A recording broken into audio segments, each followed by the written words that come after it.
आज का हमारा टॉपिक है डायरेक्ट प्रोपोर्शन। मगर आज हम इस टॉपिक में करेंगे 3 यूनिट्स। इससे पहले हमने डायरेक्ट प्रोपोर्शन कवर किया है अपनी प्रीवियस वीडियो के अंदर। मगर आज जो हमारे पास सवाल है उसमें हम कितने टॉपिक कह रहे हैं? इस टॉपिक में 3 यूनिट्स को कवर करेंगे। तो ये सवाल एग्जाम में आपका डिटेल क्वेश्चन में आ सकता है। बहुत इंपॉर्टेंट टॉपिक है, वीडियो को एंड तक वॉच करिएगा। और अगर आपको वीडियो समझ में आती है तो चैनल को लाइक सब्सक्राइब करें। सवाल क्या है? If the stay of 3 men for 14 days, अगर 3 आदमी कहीं भी स्टे करते हैं, किसी होटल में स्टे करते हैं, 3 आदमी, मैंने आपको टिक लगा दिया है। दिन कितने? 14। इन होटल, एक होटल में रहते हैं, उनका खर्चा कितना आता है? 4200 रुपए। 3 यूनिट से 3 आदमी, 14 दिन, खर्चा कितना है? 4200। देन क्या करने बोल रहे? Find the cost. कॉस्ट मालूम करना है, तो मैंने कॉस्ट को क्या कर दिया? अंडरलाइन। ये मैं सर्कल भी कर दे रहा हूं। कॉस्ट मालूम करना है ऑफ 4 men फॉर 7 days। मतलब दूसरे पॉइंट के अंदर आपको मैन दिया हुआ है, डेज दिया हुआ है, बट आपके पास कॉस्ट नहीं दी हुई। तो जिस चीज को मालूम करेंगे, जिस यूनिट को मालूम करेंगे, उसको हम सॉल्यूशन में सबसे पहले लिखेंगे। अगेन रिपीट कर रहा हूं, जिस यूनिट को मालूम करेंगे उसको सबसे हम पहले लिखेंगे। फॉर सपोज कॉस्ट का मैंने एक आपके पास यूनिट बनाया, सेकंड मैंने लिखा मैन, थर्ड लिखा डेज। आए फिल करते हैं। आदमी कितने? 3, ये लिखा मैंने 3। डेज कितने? 14, ये मैंने लिखा 14। इन 3 आदमी ने 14 डेज स्पेंड किए। होटल में खर्चा कितना है? 4200, ये मैंने लिखा 4200 रुपए।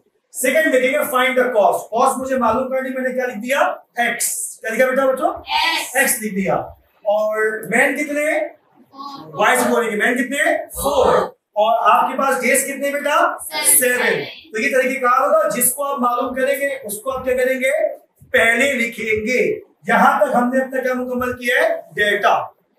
आफ्टर द डेटा, डेटा के बाद हमने क्या करना है? आप इसको जज करने की आया ही इनवर्स प्रोपोर्शन। ये क्या है? Direct proportion. लास्ट वीडियो में क्योंकि यूनिट 2 थे तो आराम से पता चल गया था कि ये डायरेक्ट या फिर क्या है? ये इनवर्स। बट इस बार भी इंशाल्लाह जो मेरा आसान सा मेथड है मैथ्स का, आपको बिल्कुल परेशानी नहीं होगी। आइए देखते हैं कैसे काम होगा। सबसे पहले मैं टेक्निक आपके सामने यूज करता हूं। जब भी आप चीजों को डायरेक्ट और इनडायरेक्ट को जज करेंगे तो आपने क्या करना है? एक यूनिट को दूसरे यूनिट से क्या करना है? कंपेयर। क्या करना है आपने? कंपेयर करना है। हमें कॉस्ट मालूम करनी थी। मिसाल के तौर पर 3 आदमी का खर्चा कितना आ रहा है? 4200। आदमी 3 से क्या हो गए? 4। मतलब आदमी बढ़ गए। आदमी क्या हो रहे? इंक्रीज। क्या हो रहे? तो खर्चा भी क्या होगा? तभी मैंने दोनों एरो जो आपके सामने यहाँ दिख रहे हैं, दोनों क्या किया? अपवर्ड शो किया है। इसका मतलब दोनों सेम डायरेक्शन में, ये दोनों क्या है? डायरेक्ट। क्या है ये? डायरेक्ट। मैन से मैंने किसको कंपेयर किया? कॉस्ट। किसको किया? अब मैं डेज को किससे कंपेयर करूंगा? कॉस्ट से। पहले मैन को किया कॉस्ट से, अब डेज को कॉस्ट से करूंगा। सपोज करें भाई 14 दिन में कितना खर्चा आ रहा है? 4200। 7 दिनों में दिन जब कम होंगे तो खर्चा भी क्या होगा? तो ये भी क्या है? सेम डायरेक्शन में है। क्या है? सेम। अब आप सोच लोगे मैंने एरो अपवर्ड क्यों कर दिया?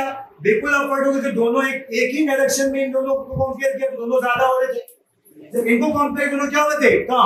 मतलब आपने तीनों यूनिट में 2 यूनिट को एक साथ कंपेयर नहीं करना है, एक यूनिट को कंपेयर करना है। किसको करना है?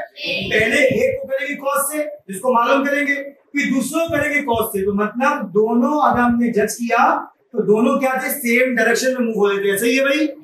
ऐसे देख रहे 7 दिन में खर्चा कम आएगा और 14 दिनों में खर्चा क्या आएगा? ज्यादा। तो दिन बढ़ेगा, खर्चा भी क्या होगा? और यही वो टेक्निक है जिस कॉन्सेप्ट देख लिया क्योंकि स्टूडेंट यही डिस्टर्ब करते हैं। हमने लिखा since it is a direct proportion. कौन सा प्रोपोर्शन बताओ?